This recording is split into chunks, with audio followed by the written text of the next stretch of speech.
rendez-vous incontournable de la rentrée parce que d'une part les associations peuvent présenter leurs activités, alors des activités qui sont peu ou pas connues, comme le Krav Maga cette année qui est là pour la deuxième fois et qui présente ses activités, des activités nouvelles, mais aussi des activités plus connues comme le handball, le basket, etc.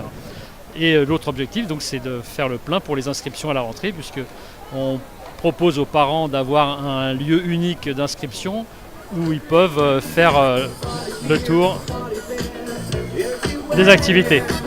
Justement, c'est super intéressant de pouvoir rencontrer les personnes qui s'occupent de ces clubs, les adhérents et pouvoir préjuger un peu de l'ambiance et voir ce qui peut plaire aussi comme autre sport.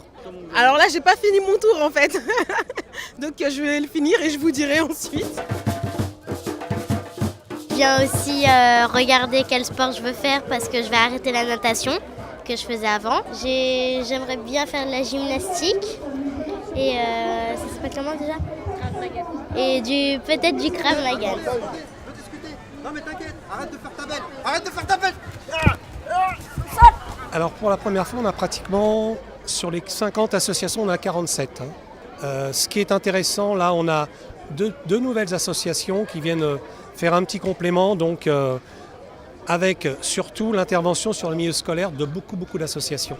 Donc on explique un petit peu aux parents ce qu'est en général l'école des sports, puisque c'est une situation qui nous permet de mettre les enfants sur diverses activités de façon à ce que les enfants de 3-6 ans puissent choisir après l'activité qu'ils souhaitent faire. Et on a créé aussi suite du passage aux 4 jours, alors qu'auparavant c'était 4 jours et demi sur le scolaire, une option sport qui permet aux enfants de faire du sport, donc natation, football, escrime.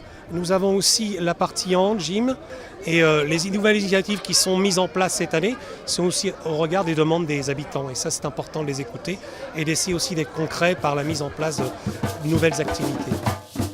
En fin d'année, on n'a pas encore les emplois du temps, on ne sait pas encore quels vont être les moments libres des enfants. Et du coup, là, à la rentrée, on est un peu plus calé et ça permet de faire découvrir aux enfants tout ce qui existe et du coup aussi de savoir, nous, en tant que parents, si c'est compatible avec leurs emplois du temps.